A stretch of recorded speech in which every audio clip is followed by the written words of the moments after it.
اعوذ باللہ من الشیطان الرجیم بسم اللہ الرحمن الرحیم۔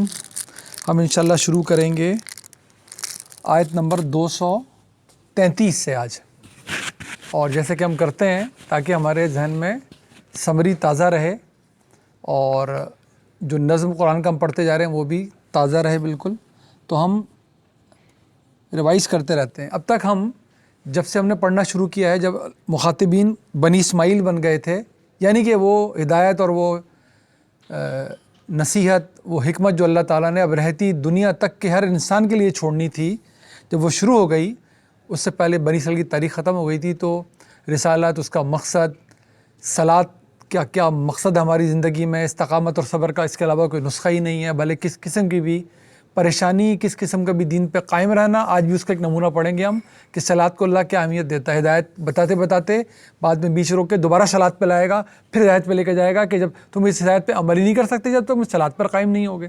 اس کا ہم آج بھی ایک مثال دیکھیں گے۔ پھر توحید اللہ جگہ جگہ قرآن میں دہراتا رہتا ہے تاکہ اس پہ ہم متنبہ رہیں کہ اللہ کی توحید میں کسی طرح ملاوٹ نہ ہونے پائے۔ اس غلاظت کو دھویا نہیں جا سکتا اگر دنیا میں معافی نہ مانگی گئی، یہ وہاں پر بھی معاف نہیں کی جائے گی، وہاں پر بھی اس سے پاکیزگی نہیں حاصل کی جا سکے گی۔ پھر اسی کو ہم کہتے ہیں یہ وہ گناہ اس کی کوئی معافی پر نہیں ہو سکے گی۔ حلال اور طیب غذا یہ کھانے کی ہمیں ہدایت دی گئی ہے۔ دین کی صحیح معنوں میں اساس کیا ہے وہ دین جو اللہ کا دیا ہوا معیار ہے، یہ بھی ہم نے پڑھا تھا اسی سورہ البقرہ میں، آیت بر کہتے ہیں اس کو۔ قصاص اور دیت کے بارے میں اللہ نے بتایا تھا۔ وصیت کے بارے میں ہدایت اللہ نے شروعاتی ہدایت دے دی تھی کہ دیکھو مال ایسے چھوڑ کے تم نہیں جا سکتے، اپنے مال کا تمہیں بندوبست کر کے جانا ہے، بتا کر جانا ہے کس کو دینا ہے، یعنی کہ معاشرے کو اناؤنس کر کے بتا دیا تھا کہ اب آگے چل کے جب دوبارہ اس صحیح معنوں میں ہدایت آئیں، سورہ نساء میں آئیں گی، تو پہلے سے لوگ متنبہ ہو بھی چکے تھے کہ ہاں جی یہ تو پہلے ہی ہمیں پتہ تھا کہ مال ایسے نہیں چھوڑ کے جایا جائے گا، یہ کسی ایک کے حوالے کر کے نہیں جایا جائے گا، یہ تقسیم کیا جائے گا باقاعدہ طور پہ۔ باطل مال اور رشوت کی ممانعت، اللہ نے بتایا تھا کہ یہ تم جو ایک دوسرے کا حق مارتے ہو اور اس کے لیے طریقہ اختیار کرتے ہو رشوت کا، یہاں تک کہ حکام کو اپنے ساتھ ملا لیتے ہو رشوتیں دے دے کر، تو یہ بالکل بھی نہیں ہو سکتا، یہ معاشرے کا ناسور ہے۔ ہم جانتے ہیں اچھی طرح پھر یہ کیسے معاشرے کو کھوکھلا کرتا ہے۔ رمضان اور روزوں کا ذکر، صوم کا پورا اللہ نے بتایا، پہلی مرتبہ نہیں، پہلے سے بھی چلی آ رہی ہے، یہ عبادت تمہیں کرنی ہے تاکہ تقوی حاصل ہو۔ حج اور عمرے کا ذکر شروع ہو گیا تھا اسی مناسبت سے۔ اس کے بعد ہدایت کی موجودگی میں اختلاف کی وجہ یہ بھی ہم نے جانی تھی، قرآن نے روک کر بتایا تھا کہ یہ جو اختلافات میں پڑے ہوئے ہیں، ابھی بھی ابراہیم کی ساری اولادیں، ایک یہود، ایک نصارہ، یہ قریش اور رہتی دنیا تک کو بتایا تھا۔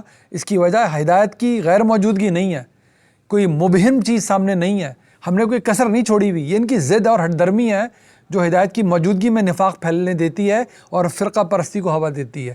جب چاہو اپنی ضد سے ہٹ جاؤ، ہدایت اللہ کی موجود ہے، پر قرآن کے 1445 سال ہو چکے ہیں، آج دیکھ لیں قرآن موجود ہے، ہم کیوں بٹے ہوئے؟ ضد سے ہٹیں گے تو راستے پہ آ جائیں گے۔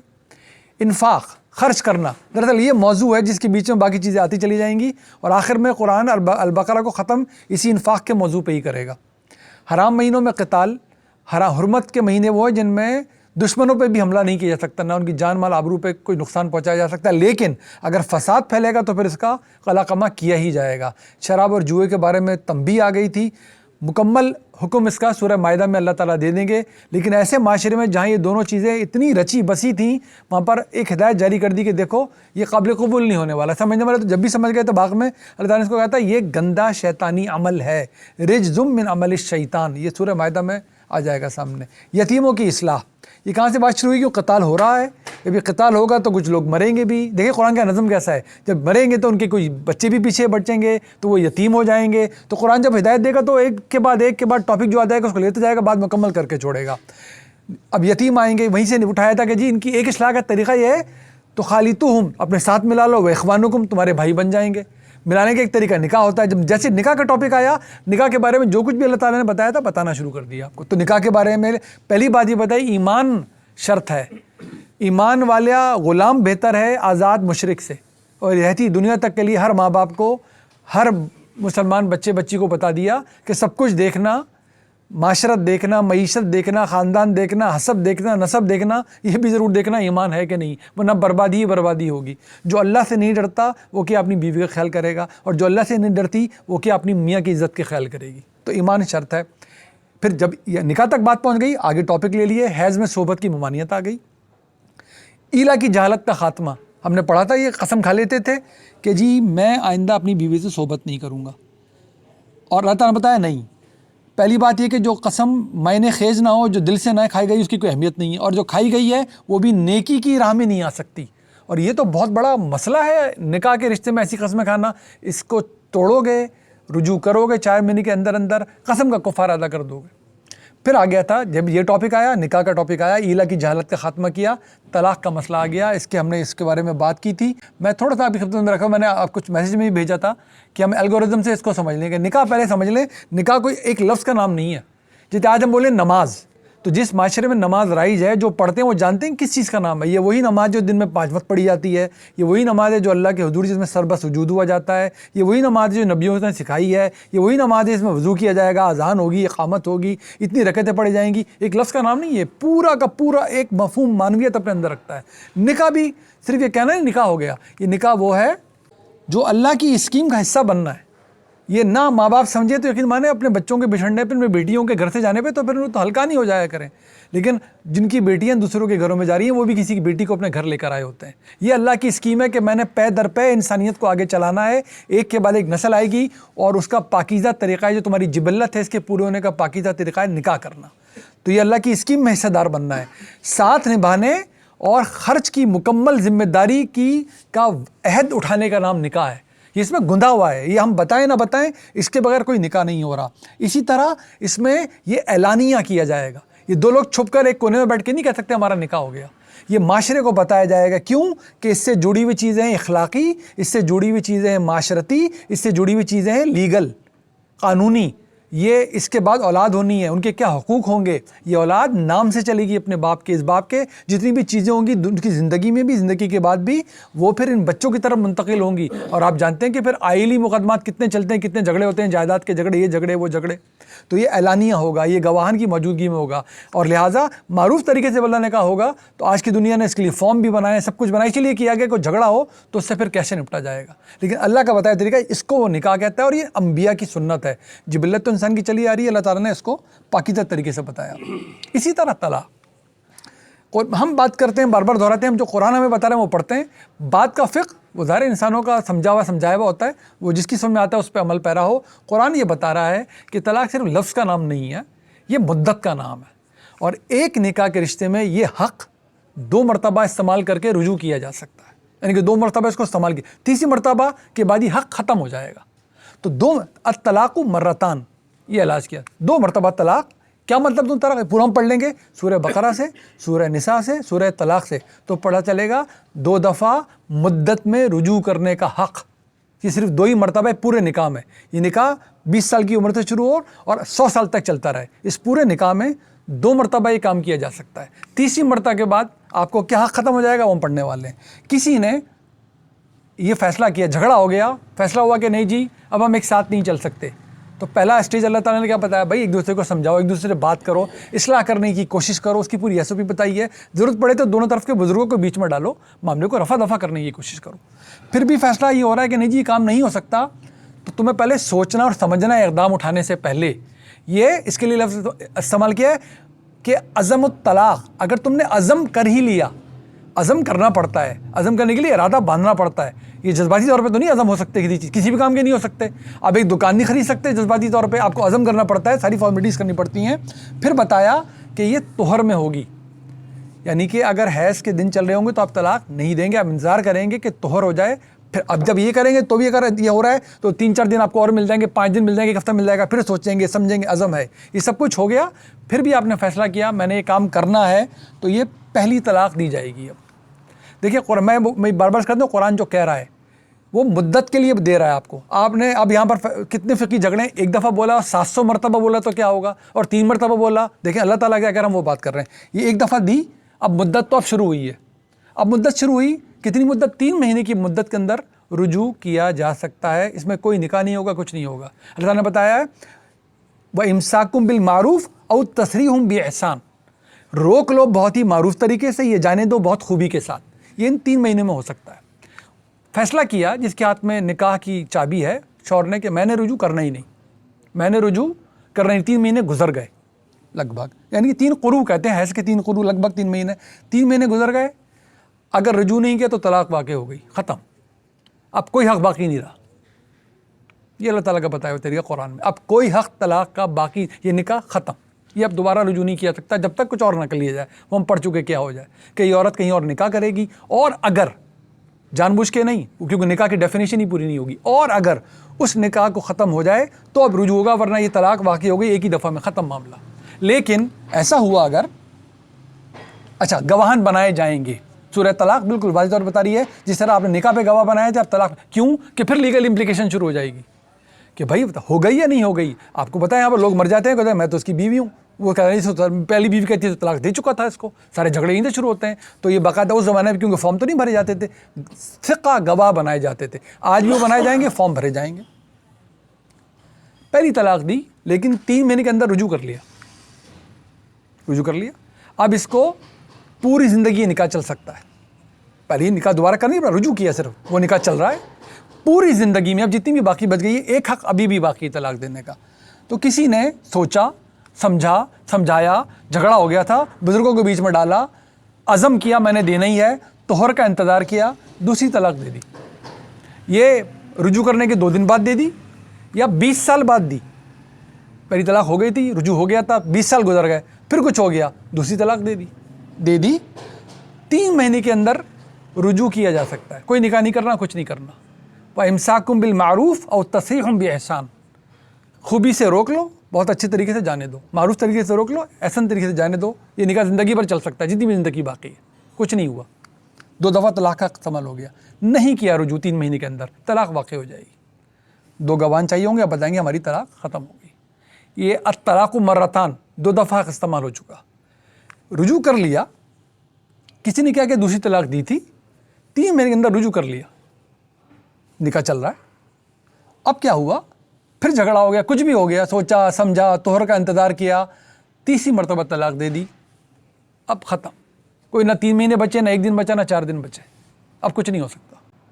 یہ ٹوٹل طلاق کا طریقہ جو اللہ تعالیٰ نے قرآن میں بہت ہی کیٹیگوریکل 3 جگہ سے پڑھنا ہوتا ہے. اس کا سورہ طلاق اس کی پرائمری ہے، اور 2 جگہ اس نے اور بتایا سورہ نساء میں جہاں پر بتایا مصالحت کے طریقے، اور سورہ بقرہ میں آپ کو بتایا کہ 2 دفعہ حق استعمال ہو سکتا ہے، اور اس طرح استعمال ہوگا. اس میں 3 قروء یعنی 3 حیض کا ٹائم ہوتا ہے، لگ بھگ 3 مہینے، اس کے بعد یہ معاملہ ختم ہو جائے گا. باقی ہم لوگوں کا اپنا اطمینان ہے، کیونکہ وہ باقی بات آپ کو قرآن سے باہر جا کے کرنی پڑے گی. قرآن کے اندر سے کوئی اور بات ہو نہیں سکتی. پھر ہم فقہ جوڑیں گے، نہیں منہ سے 3 دفعہ نکل گیا، نہیں نکل گیا. جب وہ مدت کہہ رہا ہے تو 3 دفعہ اور 4 دفعہ کہنے کی بات قرآن نہیں سناتا آپ کو کہیں. وہ کہتا ہے طلاق کا استعمال کیا ہے اتنی ڈیلیبریشن کے بعد، 2 مدتیں حاصل ہوں گی، اس کے بعد یہ معاملہ ختم ہو جائے گا. ریفرنس سارے ہمارے سامنے موجود ہیں. یہاں تک ہم پہنچ گئے تھے. ہم نے بھی کہا تھا کہ بھائی اللہ تعالیٰ نے کیا بتایا ہے کہ یہ کھیتی ہے تمہاری. امپورٹنٹ بات ہے، ہمارے بچے اس کی بلاغت کو، اس کی فساد کو سمجھیں، ہم بھی سمجھیں، اور ہماری ذمہ داری ہوگی اپنے بچوں کو سمجھانا کہ یہ معاشرے کے سامنے بھی اللہ کی جواب دہی ہے، اور خلوت میں بھی اس رشتے کی اللہ کے پاس جواب دہی ہے. یہ بہت ضروری ہے. کم لفظ استعمال کیا اللہ تعالیٰ نے، تمہاری بیویاں تمہاری کھیتی ہیں، اور اپنی کھیتی میں جس طرح چاہو آؤ، اور اپنے مستقبل کے لیے اس کے ذریعے اقدام کرو. ہم نے بات کی تھی اپنے لیے صدقہ جاریہ بنانے والی صالح اولاد بھی، اور اپنے بڑھاپے کا سہارا بھی، وہ بھی تابعداری سے ہوگی نا، دعاؤں کے ساتھ ہوگی. اور اس لیے انسان کے پورے وجود میں اس رشتے میں کھیت، جس جگہ کا لفظ بولا جا سکتا ہے جہاں سے یہ کھیتی بوئی جاتی ہے، جہاں سے یہ اگتی ہے، وہ صرف اور صرف ایک ہے. باقی کوئی بھی جگہ اللہ کے نے کہا یہ میرے ہدایت کے پر منافی بات ہوگی. یہاں تک پہنچ گئے تھے. اب کیونکہ طلاق کا مسئلہ آ گیا تو اب مسئلہ کھڑا ہوگا نا، جن کو طلاق دے دی ان کے بچے ہیں. یہ بھی بتا دیا تھا کہ جو مطلقہ ہے وہ اپنے حمل کو چھپائے گی نہیں کبھی. اس لیے چھپائے گی کہ اگر چھپا کے اس نے شادی کر لی، اس لیے عدت کروائی جاتی ہے، اس لیے طہر میں دلوائی جا رہی ہے کہ اگر وہ چھپائے گی تو پھر اس بچے کی نسبت کس باپ سے ہوگی اگر اس نے دوبارہ نکاح کر لیا. یہ بہت ہی امپورٹنٹ بات ہے. اس سے حق تلفیاں ہوتی ہیں، اور حق تلفیاں ہمارے دین میں جائز ہی نہیں ہیں. اچھا، وہ مائیں دھارے جو والوالدات یرضعن اولادہن حولین کاملین، تو اگر یہ ماں نے طلاق ہو بھی گئی، اس کو جس کانٹیکسٹ میں بات ہو رہی ہے، تو یہ 2 سال تو دودھ اسی ماں کو اس بچے نے پلانا ہے. لمن اراد ان یتم الرضاعہ، تو وہ لوگ جو چاہیں کہ ابھی بھی ان بچوں کی مائیں ان کو دودھ پلائیں، اور یہ مدت اتنی چلے گی تو ان کو پھر کیا کرنا ہوگا، وعلی مولودہ لہ، تو اس باپ پر کیا پھر ذمہ داری ہے کہ پھر اس عورت کا بے شک وہ مطلقہ ہو بھی چکی ہو، رزقہن و کسوتہن بالمعروف، اس کا کھانا، اس کے کپڑے، یعنی اس کا خرچہ معروف دستور کے مطابق. اب دیکھیں یہ قرآن کی شان ہے. 1500 سال پہلے کے دستور کچھ اور ہوگا، خرچے کچھ اور ہوں گے، طریقہ کچھ اور ہوگا. کیونکہ بدلنا تھا تو اس نے بھی لفظ وہی استعمال کر کے بتایا دستور کے مطابق. اس زمانے کا جو عرف دستور ہے وہ آسان کیا ہے، پہلے تمہارے ساتھ ہی رہتی تھی عورت، تمہارے ساتھ ہی کھاتی پیتی تھی، تم ہی پڑھاتے اڑتے تھے، وہی کرنا ہوگا آپ نے جو آپ کے وسائل تھے تو وہ کرنا ہوگا. یہ ذمہ داری اس باپ کی ہوگی. لا تکلف نفس الا وسعها، یہ بار بار قرآن کی پالیسی ہر معاملے میں. لیکن اس خرچے میں، اس ذمہ داری اٹھانے میں کسی پہ کوئی زیادتی نہیں کی جائے گی. تم پہ اللہ جتنا تمہارے وسائل ہیں اتنا ہی کرنا پڑے گا تمہیں. یہ نہیں کہ اللہ لازمی اس کو سونے کے نوالے کھلاؤ اور چاندی کے کپڑے پہناؤ. جس سے جو تم کر سکتے ہو، جو پہلے بھی کرتے رہتے، اتنا ہی کرنا ہوگا تمہیں. لا تضار والدم، نقصان نہ پہنچایا جائے اس ماں کو. کیا نقصان؟ کہ تمہارے بچے کو دودھ بھی پلا رہی ہے، تمہیں ذمہ داری دی دوں گا اور میں تو تمہیں پھوٹی کوڑی نہیں دیتا، میں تو تمہارے ساتھ صحیح معاملہ نہیں کرتا. اس ماں کو نقصان نہیں پہنچایا جائے گا. ابھی ولدی ہے اس بچے کی وجہ سے. کیوں؟ کہ ماں بھی تو ہے نا، وہ دودھ پلا رہی ہو، کیا ممتا نہیں اس کی تڑپ رہی ہوگی؟ تو اگر یہ دودھ تو اس نے پلانا ہی ہے، میں کیوں سے خرچہ اٹھاؤں؟ نہیں، آپ اپنی ذمہ داری پوری کریں گے، وہ ضرور دودھ پلائے بچے کو. ولا مولود لہ بولدی، اور نہیں باپ کو کسی قسم کا نقصان پہنچنا چاہیے. یہی جھگڑا آپ کے پاس دیکھ لیں کورٹ میں کیا ہے، بچے کی کفالت کا جھگڑا، میں رکھوں گا، دونوں خاندان انوالو ہو جاتے ہیں، جھگڑے شروع ہو جاتے ہیں. تو یہ کام اگر کر ہی لیا ہے تم نے، اللہ تعالیٰ نے کتنا بچایا اس رشتے کو، کیسی کیسی مہلت دی، کیسے سمجھایا، 3 مہینے کی ڈیوریشن آپ کو دی، پھر بھی یہاں تک پہنچ گئے. تو اللہ تعالیٰ کہہ رہا اب ایک دوسرے پہ زیادتی نہیں کرنی تم نے، نہ بچے پہ زیادتی ہو نہیں پائے. اس کو دودھ تو پلانا اس کا حق ہے، نہ ماں پہ زیادتی ہو، نہ باپ پہ زیادتی ہو. وہ علی الوارث مثل ذلک، اگر یہ باپ نہ رہے، مر جائے، لیکن بچے اس کے ہیں، تو پھر وارثوں کی ذمہ داری ہے کہ وہ یہ ذمہ داری پوری، پھر نفقہ کا انتظام وارث کریں گے اس کے. یہ ماں تو کیونکہ دودھ پلائے گی، مطلقہ تو ہو چکی ہے. اب اس باپ کا کوئی وارث ہوگا، اس کا بیٹا ہو، اس کے بھائی ہوں، جو بھی اس کے ہوں گے، وہ پھر یہ ذمہ داری پوری کریں گے، اس کو نفقہ پہنچائیں گے اس عورت تک. فَإِنْ أَرَادَ فِصَالًا عَنْ تَرَاضٍ مِّنْهُمَا، اور اگر یہ مل کر فیصلہ کرے کہ ہم نے دودھ چھڑا لینا ہے خوش صبی سے ایک دوسرے کے ساتھ، رضامندی کے ساتھ، وَتُشَاوِرٌ فَلَا جُنَاحَ عَلَيْهُمَا، مشورہ ہم بھی کہتے ہیں، آپس میں یہ مشورے کر لیں تو پھر ایسے میں کوئی گناہ نہیں ہے. یہ زیادتی نہ کریں، مشورہ کرے کام کر لیں. وَإِنْ أَرَدْتُمْ أَن تَسْتَرْضِعُوا أَوْلَادَكُمْ فَلَا جُنَاحَ عَلَيْكُمْ، اور اگر تمہیں چاہو کہ کوئی دوسری خاتون تمہارے بچے کو دودھ پلائے، اس میں بھی کوئی حرج نہیں ہے. لیکن اذا سلمتم ما آتیتم بالمعروف، لیکن تم نے کہا جی کہ میں آپ سے دودھ نہیں پلواتا، بات کر لی تھی کہ تم ہی پلاؤ گی، سب کچھ میں دوں گا تمہیں جو دینا ہوگا، پھر کہا نہیں جی میں نہیں پلواتا، رضامندی کو ہم کسی اور عورت سے پلوا لیتے ہیں. جو اس عورت کو دے رہے تھے نا اس مطلقہ کو، وہ پھر بھی دینا ہوگا. اللہ تعالیٰ مرد کو کبھی پیچھے نہیں اب پڑھتے جائیں گے، مرد کو پیچھے ہٹ نہیں دے گا، بار بار اس کی غیرت کو جگوائے گا. تم تو وہ تھے جو اس گھر کے قوام تھے، تم تو وہ ہو جس کے ہاتھ میں یہ نکاح کا رشتہ تھا. تمہیں تو زیادہ فیاضی کا، زیادہ غیرت مندی کا، زیادہ اچھائی کا مظاہرہ کرنا چاہیے. تم جو کچھ دے چکے ہو واپس نہیں لینا، جو وعدے کر چکے ہو واپس نہیں لینا. تمہیں بہت عزت سے، بہت احترام سے یہ سارے کام کرنے ہیں. واتقوا اللہ واعلموا ان اللہ بما تعملون، اللہ کا تقوی اختیار کر کے رکھنا، جان رکھو اللہ جانتا ہے. جو ان اللہ بما تعملون بصیر، اللہ تعالیٰ وہ سب کچھ جانتا ہے. ان اللہ بما تعملون بصیر، جو تم کرتے ہو وہ سب کچھ دیکھ رہا ہے. اللہ بہت باریک بین ہے، وہ اللہ بہت باریک بین ہے وہ اللہ. والذین یتوفون منکم، اور تم میں سے جو مر جائیں، ویذرون ازواجا، اور پیچھے بیویاں چھوڑ جائیں، یتربصن بانفسہن 4 اشہر وعشرہ، وہ اپنے آپ کو انتظار کرائیں گی 4 مہینے اور 10 دن. وہاں پر 3 قروء یعنی کہ 3 حیض تھے، اور بیوگی کی عدت 4 مہینے 10 دن اس لیے ہے کہ یہاں پر اب عدت کا شمار نہیں کر سکتے تھے خود. وہاں تو آپ نے طلاق دینی تھی، آپ کو پتہ تھا طہر کے دن ہے یا نہیں ہے، آپ نے دن معلوم کیے تھے، اپنے اب دی. مر تو کوئی کبھی بھی جائے گا، لہذا وہ کب مر گیا، حمل کا کیا اسٹیٹس تھا، کسی اختیار میں نہیں ہے. لہذا اللہ نے عدت بڑھا کے رکھی کہ جانے کب کیا ہو چکا ہو. وہاں تو وہ خیال کرنا پہلا وقت شروع ہو گیا، اس کو پتہ ہے کہ اب حمل کے امکانات نہیں رہے، اب عدت شروع ہو گئی. یہاں تو وہ پہلے دن مر گیا، دوسرے دن مر گیا، چوتھے دن مر گیا، کب مر گیا، مرنے والا تو کبھی مر سکتا ہے. لہٰذا اس لیے عدت کا شمار زیادہ ہے بنسبت اس عدت کے. تو یہ 4 مہینے 10 دن رکھ رہی ہے اللہ نے. وَإِذَا بَلَغْنَا أَجَلَهُنَّ، بالغ ہم بھی کہتے ہیں عمر کو پہنچ جانا. وَإِذَا بَلَغْنَا أَجَلَهُنَّ، جب اپنی مدت کو پہنچ جائیں، عدت کو پہنچ جائیں، فَلَا جُنَاحَ، کوئی حرج نہیں، کوئی گناہ نہیں، عَلَيْكُمْ، تم پر، فِي مَا فَعَلْنَا فِي أَنفُسِهِنَّ بِالْمَعْرُوف، تو جو کچھ وہ کریں اپنے حق میں دستور کے مطابق. یعنی کہ اگر وہ پھر شادی کا فیصلہ کریں، عرب کا تو یہ حال تھا، ادھر عدت ختم اگلے دن نکاح، ادھر عدت ختم اگلے دن نکاح. یہ نکاح تو وہاں پر ایسا تھا جیسے ہم جس طرح کھانا پانی پیتے ہیں، اور کیونکہ جائز کام اللہ کے بتائے ہوئے طریقوں میں سے کام تھا تو یہ ان کا دستور تھا. پھر معروف طریقے سے آپ کرتے ہو کوئی حرج نہیں ہے. واللہ بما تعملون خبیر, اللہ بالکل جانتا ہے جو عمل تم کرتے ہو, اللہ اس سے خوب خبردار ہے, وہ بصیر بھی ہے, وہ خبیر بھی ہے. وہ بار بار ہمیں بتا رہا ہے یہ مت جانا تم جو کچھ کر رہے ہو وہ کسی کے علم میں نہیں آ رہا, اللہ خوب جانتا ہے, وہ دیکھنے والا ہے, وہ باخبر ہے.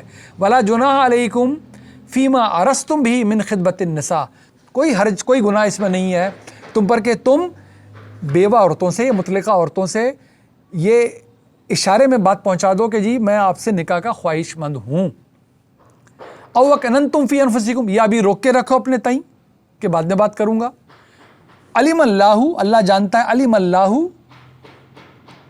اللہ اللہ جانتا ہے, کیا جانتا ہے, انکم ستذکرونہن ولکن, اللہ جانتا ہے کہ تم یہ کرو گے تو لازمی, پیغام تو تم دو گے, لیکن ولیکن لا تواعدوہن سرا, لیکن تم ان سے وعدہ نہیں کرو گے ہرگز, نہ چھپ کر کوئی وعدہ کرو گے. الا ان تقولوا قولا معروفا, بس کیا کر سکتے ہو, معروف طریقے سے جو بات کی جاتی ہے اتنی بات پہنچا سکتے ہو. کیوں کہ دیکھیں یہ عورت ابھی عدت میں ہے, عورت کیا پورا خاندان اس پر ایک شوق کی کیفیت میں اگر کوئی مر جائے, فار ایگزامپل اگر طلاق بھی کسی کو ہوتی ہے تو افسوس ہی کر رہا ہوتا ہے اس وقت, تو عدت تو اس نے پوری کرنی ہے.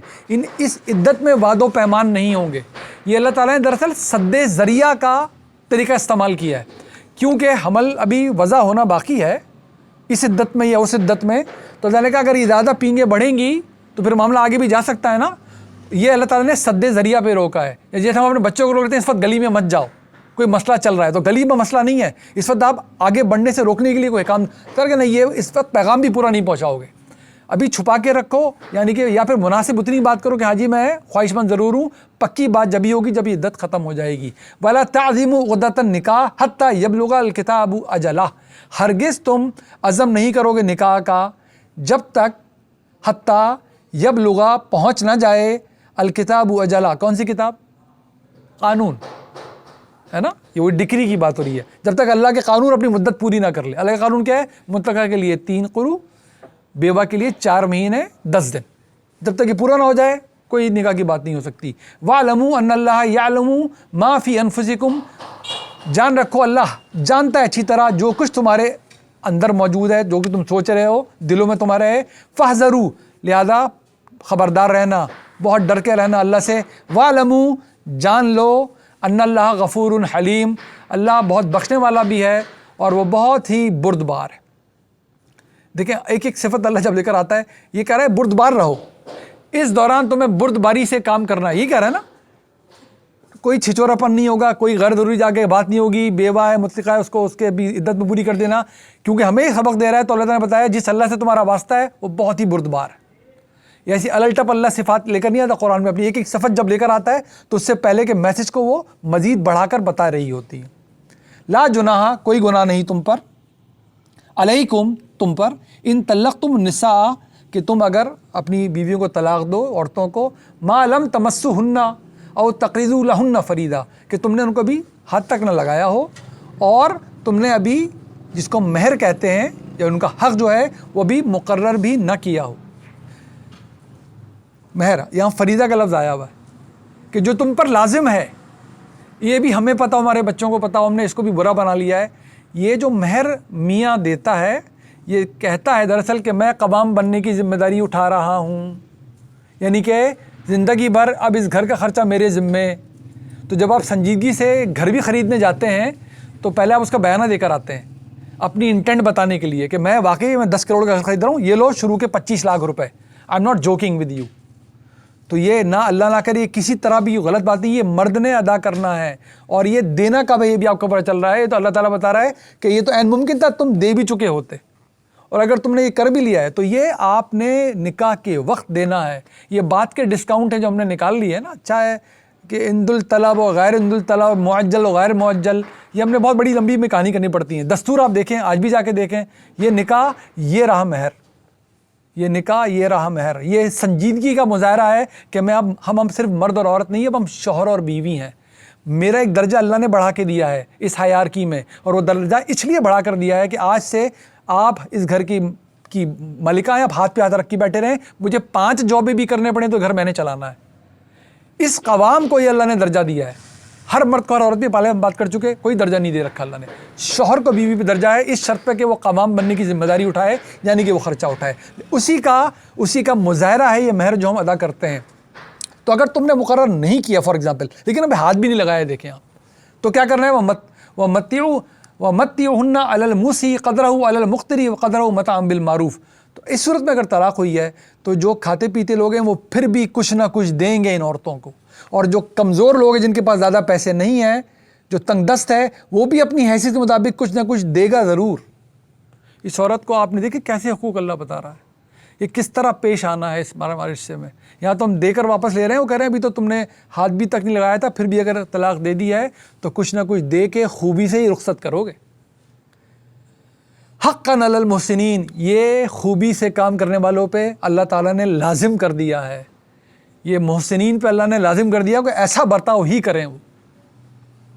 وَإِن طَلَّقْتُمُوهُنَّ، اور اگر تم نے ان کو طلاق دی، من قبل، کس سے پہلے، ان تمسوهن وقد فرضتم لهن فریضہ، جبکہ تم نے ان کو ہاتھ نہ لگایا ہو لیکن مہر مقرر کر چکے ہو. یہ پہلے ہو گیا تھا ہاں جی میں اتنا مہر دوں گا، لیکن ہاتھ نہیں لگایا، طلاق ہو گئی. تو اب اللہ کیا کہہ رہا ہے کہ بہتر ہے کہ کم از کم آدھا تو دے دو ان کو. پھر بھی پورا مہر نہیں دیا، طلاق ہو گئی، ہاتھ تک نہیں لگایا، آدھا مہر ان کے حوالے کرو. پھر بھی فَنِصْفُ مَا فَرَضْتُم، جو کچھ تم نے طے کر لیا تھا، إِلَّا أَن يَعْفُونَ، سوائے اس کے کہ وہ عورت ہی معاف کر دے، کر سکتی ہے اگر وہ معاف کر دے. او یعفو الذی بیدہ عقدۃ النکاح، یا مرد کہے کہ ٹھیک ہے میں نہ کچھ روکتا ہوں نہ کچھ دیتا ہوں، اور میں پھر بھی تمہیں جانے دیتا ہوں، میں کسی قسم پہ تمہیں زیادتی میں بھی نہیں ہونے دیتا. وَإِن تَعْفُوا أَقْرَبُوا، لیکن اگر تم ہی اس کو دے دو اور اپنا کوئی حق نہ جتاؤ اس پر، تو یہ بہتر ہے تمہارے تقوی کے لیے. بار بار اللہ مرد کو مخاطب کر کے کہہ رہا ہے کہ تم پھر بھی اچھا ہی کر دو. اب نکاح رشتہ ختم بھی کر دیا، وَلَا تَنْسَوُا الْفَضْلَ بَيْنَكُمْ، اس فضل کو اللہ مت بوجھنے دو، اللہ تم پہ کرتا ہے. تم پہ کتنے فضل اللہ کر رہا ہے، ایسے موقع پہ اگر کچھ دے دو گے تو یہی بہتر ہے. ان اللہ بما تعملون بصیر، خوب جان لو اللہ وہ اچھی طرح جانتا ہے جو کچھ تم عمل کرتے ہو، اس کو خوب دیکھنے والا ہے اللہ. اب دیکھیے یہ ساری بات کیا چل رہی ہے اور کیا بات بیچ میں آنے والی ہے. حافظوا علی الصلاۃ والصلاۃ الوسطیٰ وقوموا للہ قانتین، حفاظت کرو اپنی صلاۃ یعنی کہ اپنی نمازوں کی، خاص طور پہ درمیانی نماز کی، اور جب اللہ کے سامنے کھڑے ہوا کرو تو انتہائی قنوت کے ساتھ، عاجزی کے ساتھ، مکمل یکسوئی کے ساتھ. فَإِنْ خِفْتُمْ، اگر تمہیں دھڑکا ہو کسی چیز کا، خوف میں مبتلا ہو کہ اس وقت تو میں نماز کھڑے ہو کے اس طرح پڑھنی چاہیے نہیں پڑھ سکتا، فَرِجَالًا أَوْ رُكْبَانًا، تو بے شک پیدل چلتے ہوئے پڑھو، سواری پہ ہو تو سواری پہ پڑھو. کیا بات آ رہی ہے بیچ میں. فَإِذَا أَمِنْتُمْ، اور جب تم امن میں آ جاؤ، خوف ختم ہو جائے، فَاذْكُرُوا اللَّهَ كَمَا عَلَّمَكُمْ، پھر اللہ کو ویسے یاد کرو جیسے تمہارے پاس تعلیم موجود ہے، انبیاء کے ذریعے نماز پڑھنا سکھائی گئی ہے. مَا لَمْ تَكُونُوا تَعْلَمُونَ، وہ کس طرح سکھائی گئی تھی؟ اسی طرح کہ تم جانتے نہیں تھے لیکن ہمارا علم تم تک پہنچا، وہ علم ہم تک نبیوں تک پہنچا ہے. یہ کہاں سے کلام میں بات بیچ آ گئی؟ جو کچھ اللہ کہہ رہا ہے کرنا آسان نہیں ہے. مال تمہارا، روکو تو معروف طریقے سے، جانے دو احسان کے ساتھ. پھر بھی جو اگر کروڑوں کی جائیداد نام کر چکے پہلے بتا دیا واپس لے نہیں سکتے، لینی چاہیے نہیں. اگر طلاق کا معاملہ ہو گیا ہے، مہر نہیں بھی مقرر کیا تھا، کچھ نہ کچھ دے کے رخصت کرو اپنی حیثیت کے مطابق. مہر مقرر کر دیا تھا، طلاق ہو گئی، ہاتھ نہیں لگایا، آدھا پھر بھی دے دو. بہتر ہے تم ہی اچھا ہی آگے کر کے دے دو. وہ چھوڑ بھی رہی ہے تو تم نہ چھوڑو، تم پھر بھی دے دو. سب کہہ رہا ہے نا اللہ. یہ مال خرچ کرنا آسان نہیں ہے. اس کو تو بچانے کی اسکیمیں ہمارے پاس ہیں، اس کو خرچ کرنے کی کوئی اسکیم نہیں ہے ہمارے پاس. اپنے مال کو کیونکہ اپنا کسب ہم سمجھتے ہیں نا، یہ کیوں دے دوں، اس کو تو بچانے کے طریقے بتاؤ مجھے، اس کو خرچ کرنے کی ہدایت مجھے مت دو. تو اللہ تعالیٰ بتا رہا ہے یہ ہدایت بہت ہی کامیابی کی ہدایت ہے. اللہ تعالیٰ تمہیں دیکھ رہا ہے، وہ تم سے باخبر ہے، وہ تمہارے دلوں کے حال جانتا ہے. پھر بتا رہا ہے کہ میری جو بھی ہدایت ہوگی، اس ہدایت کی بھی اور کوئی بھی ہدایت، اس پہ عمل کرنے کے لیے بھی بڑا جگر گردہ حوصلہ چاہیے. یہ صلاۃ کے ذریعے ہی مل سکتی ہے. یہ استقامت تمہیں اس دین پر اور اس پہ عمل پیرا ہونے پر صرف اور صرف صلاۃ کے ذریعے. تمہیں بتایا تھا نا کہ تمہیں موت سے بھی آزماؤں گا، بھوک سے بھی آزماؤں گا، مشکل سے بھی آزماؤں گا، لیکن اس کا نسخہ تمہیں دیا ہے کہ صلاۃ پر قائم رہو، صبر پہ قائم رہو. اور جو یہ قائم رہے گا ان اللہ مع الصابرین، جان رکھو اللہ صبر کرنے والوں کے ساتھ ہے. یہ پہلے بھی بار بار بتا رہا تھا، آئندہ بھی بتانا ہے اس نے، اس لیے بیچ میں لایا ہے کہ اپنی نماز کی حفاظت کرنا، ورنہ اس دین کی کسی ہدایت کی حفاظت تم سے ہونے والی نہیں ہے.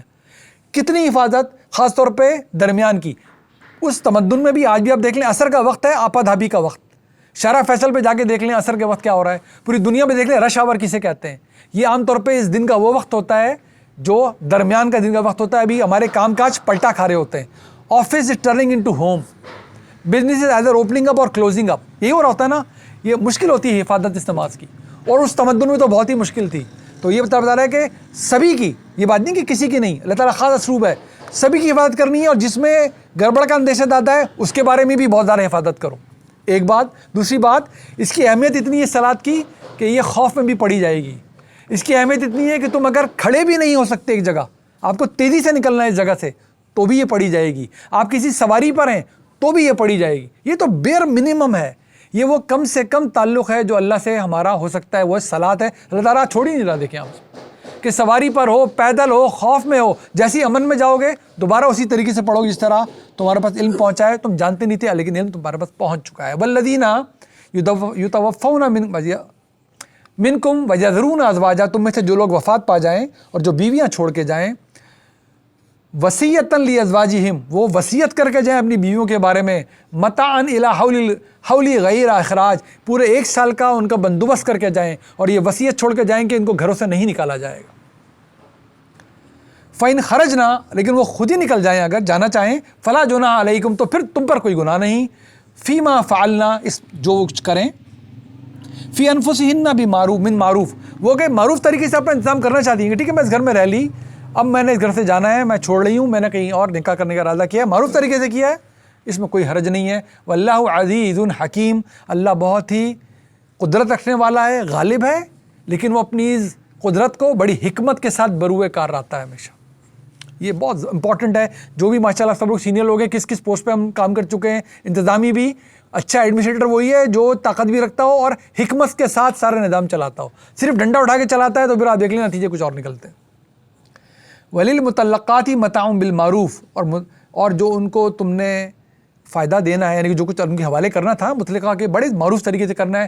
حقاً علی المتقین، اللہ سے ڈرنے والوں پہ یہ بہت لازم ہے کہ جو کچھ اللہ نے بتایا ہے نا، کہ جو کچھ ان کے نام کر چکے واپس نہیں لینا، ہاتھ نہیں لگایا تو بھی اتنا دینا ہے، لگایا ہے تو بھی اتنا دینا ہے، یہ سب کچھ تمہیں دینا ہی دینا ہے، کیونکہ اگر تم اللہ کا تقویٰ تمہارے پاس ہے. کذالک، اسی طرح، یبین اللہ لکم آیاتہ لعلکم تعقلون، اللہ کھول کھول کر، بیان کہتے ہیں واضح، یبین اللہ، اللہ تم پر کھول کر بیان کرتا ہے، لکم تم پر، آیاتہ ہی اپنی آیتیں، لعلکم تاکہ تم، تعقلون عقل کو استعمال کرو، سمجھو ان کو.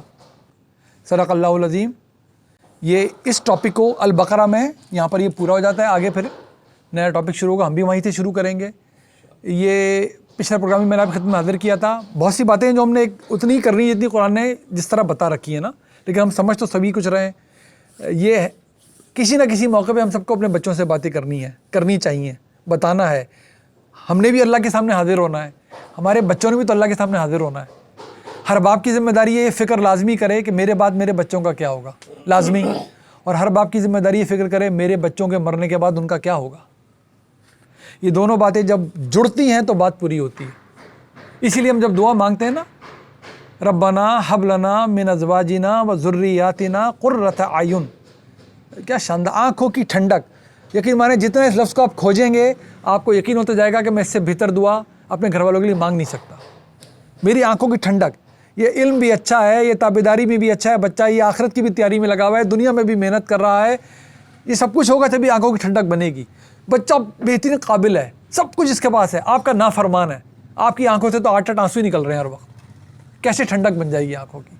یہ سب کچھ بھی ہے. آخرت سے اللہ نہ کرے بے بہرا ہو گیا ہے، جبکہ آپ دین سمجھتے ہوں. سوچیں کتنے 8 آنسو رلائے گا آپ کو بچہ.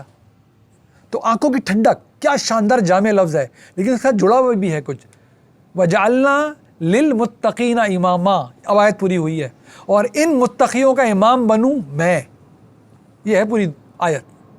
اب ذمہ داری پوری ہوئی. یہ دعا مانگ رہے ہو، چلو اپنا کام کرو کہ ان متقیوں کا امام بنوں میں. یعنی کہ میں صرف ان کی زندگی میں تھارے نہیں کروں گا، جب میں ان کو اس لائن پہ لاؤں گا تو اس لائن پہ جب ہی آئیں گے، آخرت کو سمجھنے والے جب ہی بنیں گے جب میں آخرت کو سمجھنے والا بنوں گا۔ ان کی نمازوں کی اتنی ہی وہ ہے پھر جتنی میں ان کو پڑھ کے دکھا رہا ہوں گا۔ میں جتنا اس دین سے وابستہ ہو رہا ہوں گا اپنے کردار اور عمل کے ذریعے، اتنا ہی بچے امبائب بھی کر رہے ہوں گے۔ پھر ظاہر ہے آپ بتائیں گے بھی، سب کچھ کریں گے، لیکن آپ کا کردار یہ دین تو ہماری کردار سازی کرتا ہی تو ہے۔ یہ باقی عمل تو دو چار ہی بتا رہے ہوں گے، عبادات کہتے ہیں ہم۔ عبادات کو آپ نکالیں تو 23.5 گھنٹے کی زندگی، 11 مہینے کی زندگی، 3.5 گھنٹے کی زندگی، آدھے گھنٹے کی نماز، 11 مہینے کی زندگی، 1 مہینے کا رمضان، 70 سال کی زندگی، 75 سال کی 5 دن کا حج، 97.5% مال ایک طرف، 2.5% زکوٰۃ۔ یہ باقی کیا ہے؟ یہ باقی کی کردار سازی کرنے کے لیے قرآن آیا ہوا ہے۔ اعمال تو ختم ہو گئے چھوٹے موٹے کر کے، عبادات والے اعمال تو یہ جب تک ہم نہیں ہیں نا تو یہ خام خیالی ہماری کہ اگلی نسل اس پہ آنے والی ہے۔ اگر وہ آ بھی جائیں، اللہ کی مہربانی سے آ جائیں، پھر ہم اپنا حصہ ہم نہیں ڈال سکے۔ ہم اپنا حصہ ڈالیں۔ جو کچھ باتیں بھی ہم نے نکاح ایمان کے بعد سب سے بڑی نعمت اللہ کی اور سب سے بڑی بلیسنگ اللہ کی ہے، وہ ہمارے گھر والے، ہماری گھر والیاں، اور گھر والیوں کے لیے ہم کپڑے ہیں ایک دوسرے کے، ہم ستر پوشی ہیں ایک دوسرے کی، ہم لباس ہیں، گرد اور سردی سے اور گرمی سے بچانے والے، ایک دوسرے کو زیب و زینت دینے والے، ایک دوسرے کے عیوب پہ پردہ ڈالنے والے، ایک دوسرے کا خیال کرنے والے۔ اس رشتے کو اللہ تعالیٰ نے اتنی ڈیٹیل میں بتایا ہے، کوئی وجہ ہے نا۔ ایک آیت اس کی کافی تھی، ایک۔ ہم آگے پڑھتے جائیں گے قرآن میں سب، اگر کسی رشتے کو لے کر آپ بریکٹ میں بات کریں، میاں بیوی سے زیادہ کسی رشتے کے بارے میں قرآن میں ہدایت نہیں ہے ہی نہیں۔ جگہ پڑھتے چلے جائیں گے ہم۔ تو اللہ تعالیٰ ہمیں سمجھ دے، ہم خود بھی سمجھیں، ہم سے اگر اس رشتے کے حوالے سے بھی کوئی غلطی کوتاہی ہو گئی ہو، اللہ ہمیں معاف کرے۔ اور معافی مانگنے میں کبھی قباحت نہیں کرنی چاہیے، وہ سمجھدار آدمی ویسے بھی مانگتا رہتا ہے گاہے بگاہے، ضرور مانگ لینی چاہیے۔ ہم سے کوتاہیاں روئیں، آئندہ ہم خیال کریں، اپنے بچوں کو ضرور سمجھائیں، جن کی شادیاں ہوں گی ان کو بھی سمجھائیں، دوبارہ کوئی کیا حرج ہے اس میں، جن کی نہیں ان کو بھی سمجھائیں کہ بیٹا اس رشتے میں یہ سارے تقاضے ہیں، ہم بیٹھ کے ان کو سنا دیں، کبھی وہ قرآن کی طرف راجو ہوں۔ میں نے ایک سلسلہ بھی شروع کیا، 2 منٹ کے کلپ ہیں، وہ صرف اس پہ کہ میاں بیوی اور قرآن کے نام سے، میں آہستہ آہستہ کر کے وہ بھی شیئر کر رہا ہوں۔ تو بس اللہ میں توفیق دے اس کتاب سے وابستہ ہونے کی، ہر تعصب سے بالا تر ہوں۔ دعا میں یاد رکھیے۔ السلام علیکم ورحمۃ اللہ وبرکاتہ۔ سر جیسے قرآن میں تو ہے وہ مرنے کے بعد ہر ایک کو سارا حصہ ملے گا۔